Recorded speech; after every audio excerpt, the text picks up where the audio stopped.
hope y'all had a fabulous Mother's Day. We actually did.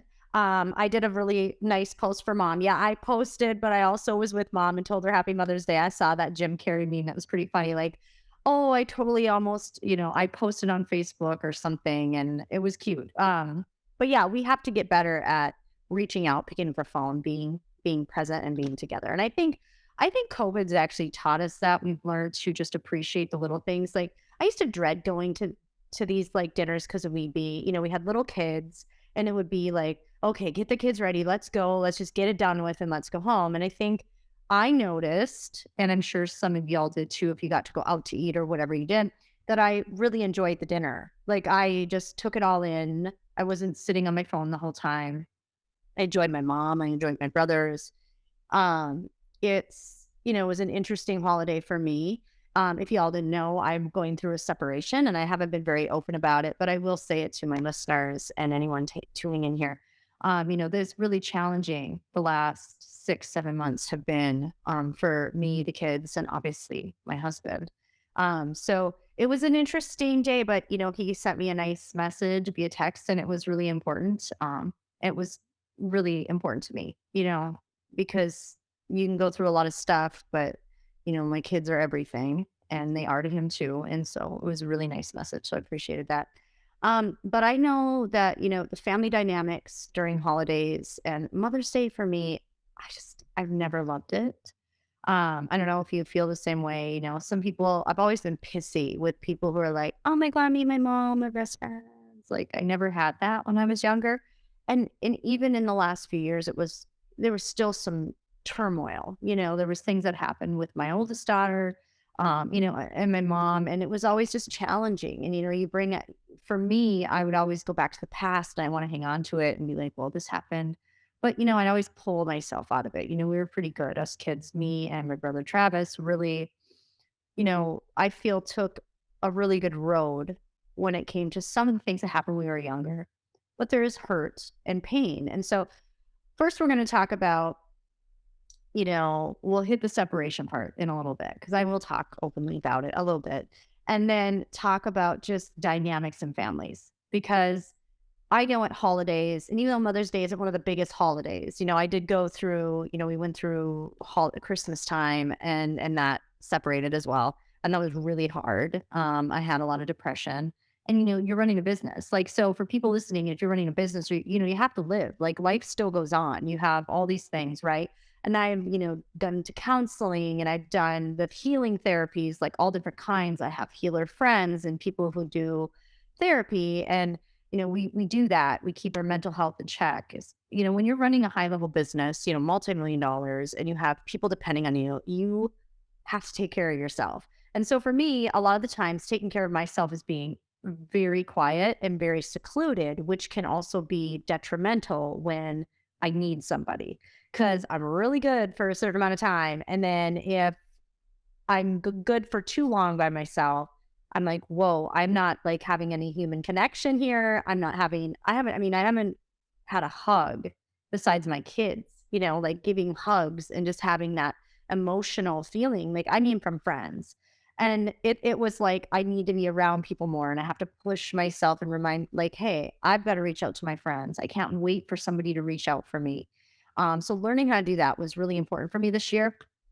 Obviously, you all know that I became sober almost a year ago, and that was a challenge in itself because I was relearning myself. I haven't been a completely sober person for more than 9 months, having children since I was 15, and so that was really challenging. I mean, think about it. There's a lot of people who drink and don't have issues, but drink every weekend. Okay, so think about eliminating alcohol completely for a full year during super stressful separation and sadness, going to counseling together, dealing with kids and their emotions, holidays, life changes, business changes, good, bad, the ugly, money challenges, taxes, the things that are like stressors. And then you add a global pandemic that's still happening and economy changes and a presidential election and more riots and more crazy stuff, right? So how do you find that balance when you have a business and you're trying to keep your kids healthy and yourself healthy and make sure everybody's good? it can be really, really hard. And I will tell you, I've had some moments where I've wanted to go hang out with Jesus permanently. And it's really scary. And I'm being open about that. That, that is something that, the old mentality, that alcoholic mind of mine will go into the dark place and it will tell me that's who I am and that's what I am. And I have to remind myself of who I am. And so for anyone who's struggling right now with life, with kids, with if you have parent issues, like me and my mom have had issues over the years, I have to say over the last 7 months, because of my situation, she showed up for me and I didn't expect it. Not that I was like, oh, she's not going to be there, and I put that pressure on her.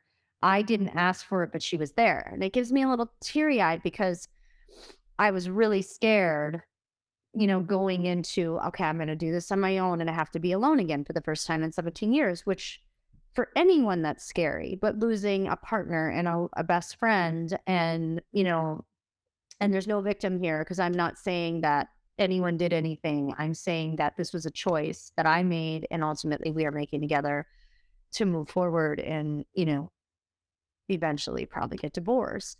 And that's really tough. And that is something that I haven't spoken publicly about, but it's in there. It's in the forefront. People can see it. And it's like, we don't have to say it, but people can tell.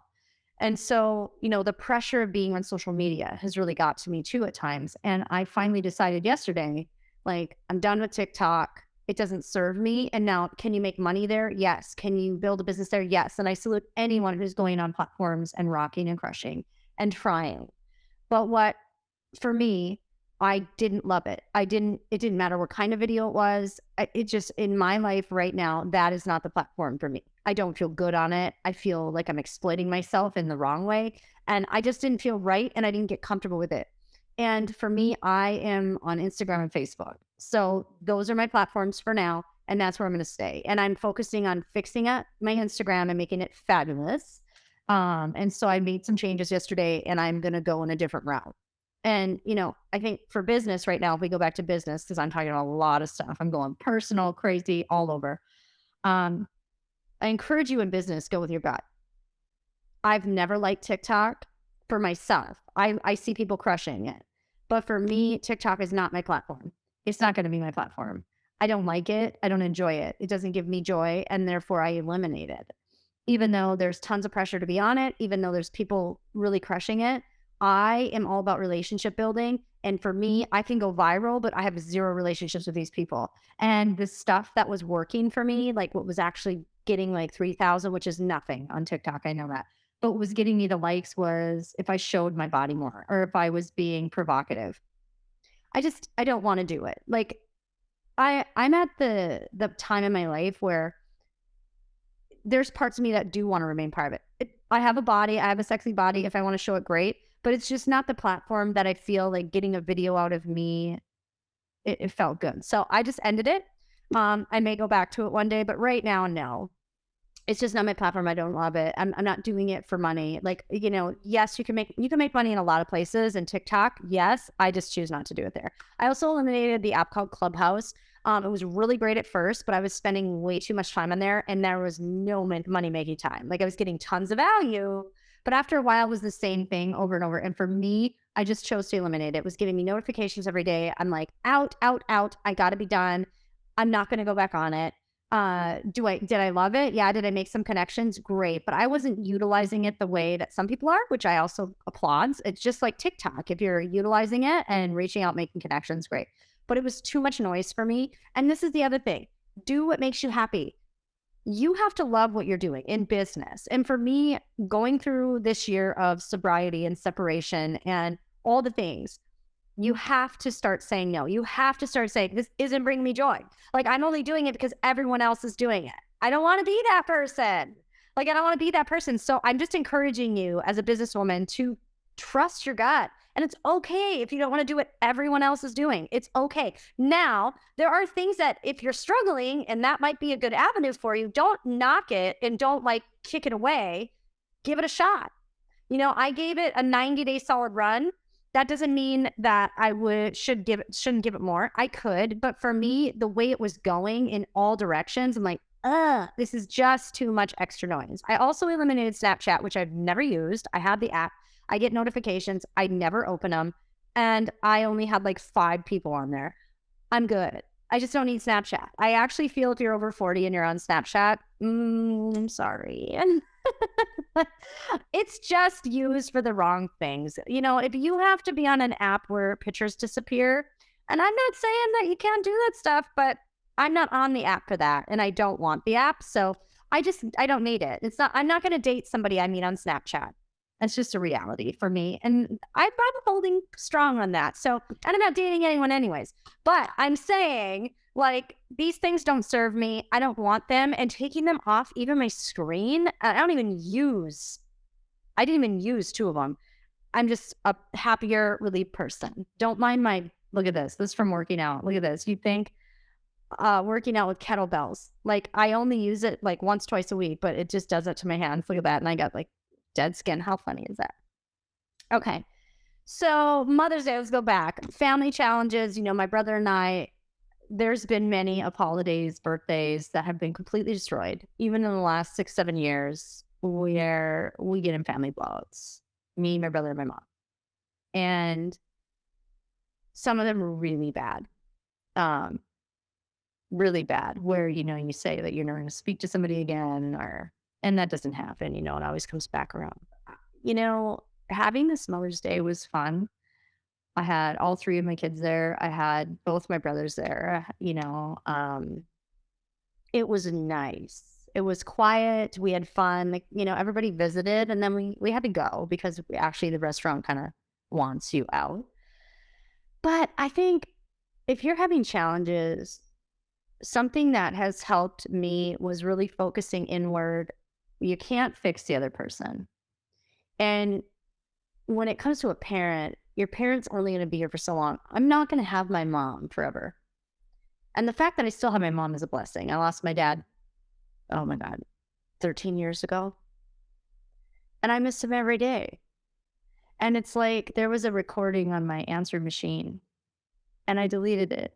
And it was his. And I remember after, because I just did it because I was still so emotional from when he died, and I heard the message and I'm like, I gotta delete it. And then I cried because I'm like, I deleted the last words my dad ever said to me. And I'll never forget that. Just to have the voice again, to feel his hand. Remember that when you're getting into stuff with family. Now, it doesn't mean let your family walk on you. And I know that there are serious situations, and we've been through some serious stuff. But my mom needs this time with me too. And I've let go of some hurt and anger, and it really comes down to forgiveness. You got to let it go. Like, you got to forgive. It's so hard. There's times where you're like, I don't want to. I can't believe that this person said that or did that. But you have to practice forgiveness. The whole show is about grit and grace, right? The whole show is about giving grace. And it's so important to remind even myself. But to be able to enjoy Mother's Day without saying I used to be really sarcastic to her. Like, I would make my comments and I'd get mad if she made her comments to me and I'd make it a big deal. But in reality, I was being just as snarky to her. I was sarcastic. I would jab at her because I thought, well, I can because you've hurt me. So therefore, I can hurt you back as much as I want because you gave me a life of hell in the beginning of my life. That's not fair. And so I really focused on that this time. Like, I really focused on my mother on Mother's Day this time, and not what am I getting this day or what are the kids going to do for me today. Not that that's what I was expecting, but like I wasn't focused on myself this Mother's Day in any way. And just being with my kids was a blessing. And it was more about spending time with her and having a family setting, which we've struggled with forever. You know, we've always had a family, but to actually just be together and not have the animosity or these little comments, that was always the challenge. So, you know, how I've had to work on that is really just identifying the yuck in me, because I was being just as yucky because I felt like it was justified. And I think a lot of us do that. I think we justify because you hurt me, I can do what I want. Because you hurt me, you owe me something.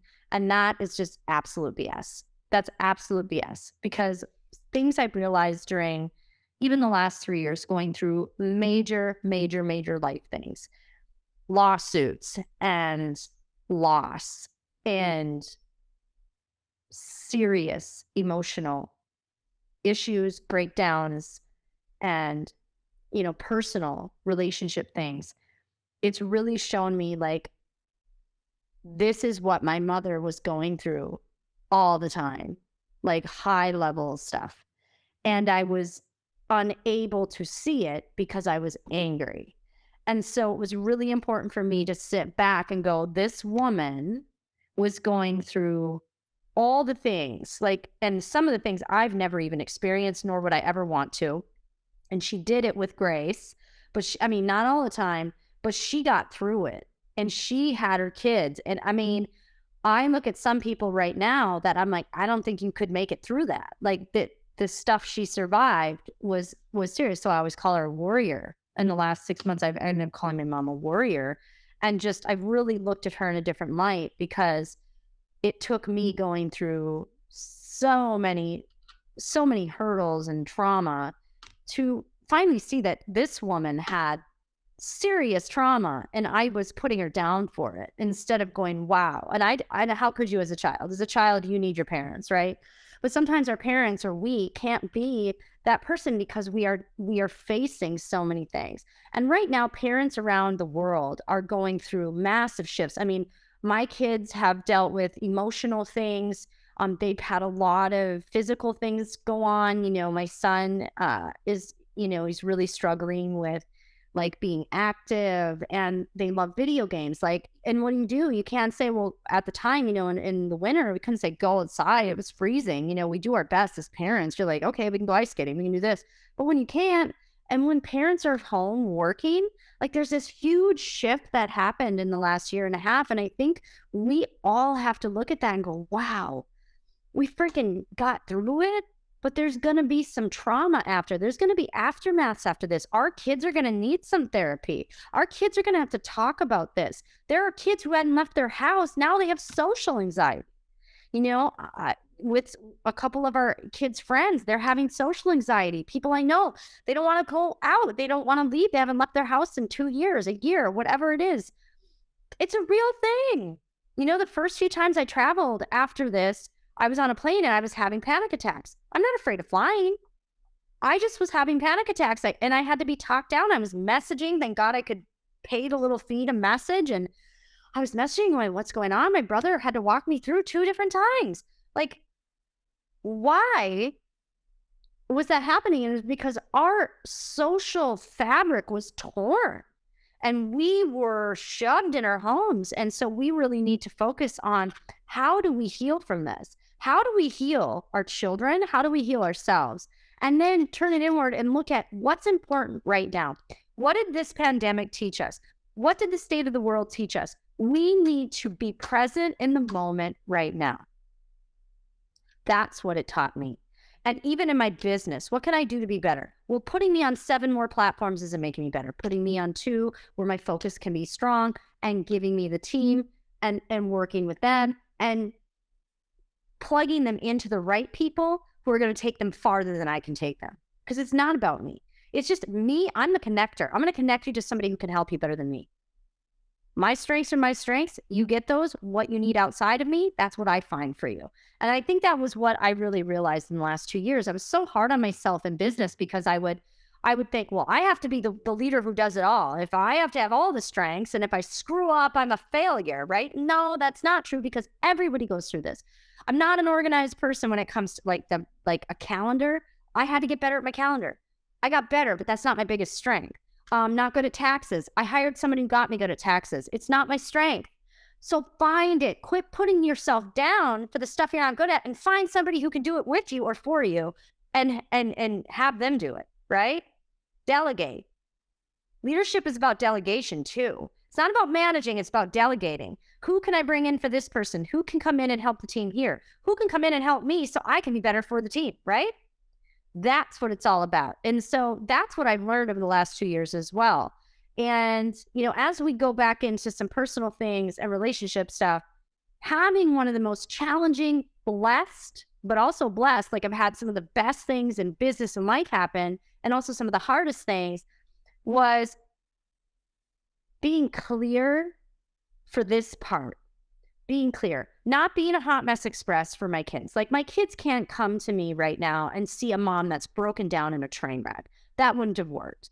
Like, there's no other time that I could have handled some of the things that have gone on, but also been able to enjoy the beautiful things that have gone on, like the relationship with my mother and the relationship with my oldest daughter, getting closer with my two littles, even though we were close, getting closer and finding out what we do together that makes us special. And that's been a fun challenge. We watch anime now. And, at first I'm like, anime? Like, seriously? I actually love it. I actually love the show we watch, and I'm getting super into it. It's called Attack on Titan, just if you're wondering what I watch. If you want to know if I'm actually watching what I am. I love it. It's my time with mostly my daughter, my middle, but also my son is liking it. And we watch horror movies. Like, my daughter absolutely loves scary movies. So we've been watching Freddy Krueger's and all the old classics, but then we're watching all the new ones too, which are pretty interesting. Cooking. My son loves to cook, and we're teaching him how to cook healthy and what does he like. And then we have treats and all that stuff. So he's loving learning how to cook, and we do it together. And just having those times, like, sometimes it's just that half hour at night where it's quiet and we just lay and talk to each other, like the three of us.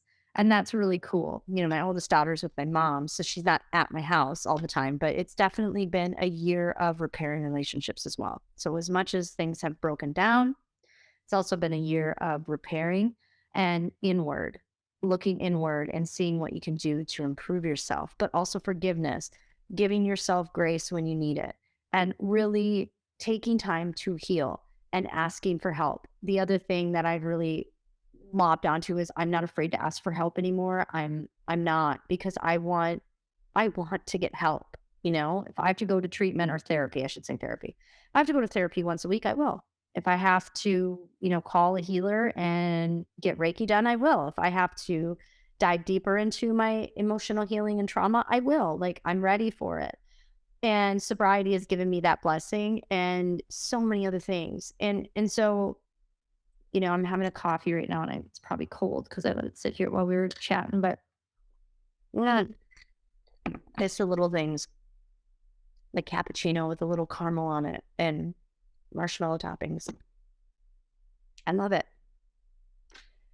Find a hobby, make yourself happy, surround yourself with loving people. Don't be afraid to say no to things, but be present. Be present in the moment and kind of reflect after this, after you hear this, and reflect on what the last year or 2 years have done for you, and take it and internalize it. And then, where can you see the gratitude? Where can you see the good? And where can you see the areas that need some grace, need some forgiveness? And what relationships can you heal? Because it all starts here. It all starts in us. So where can you heal?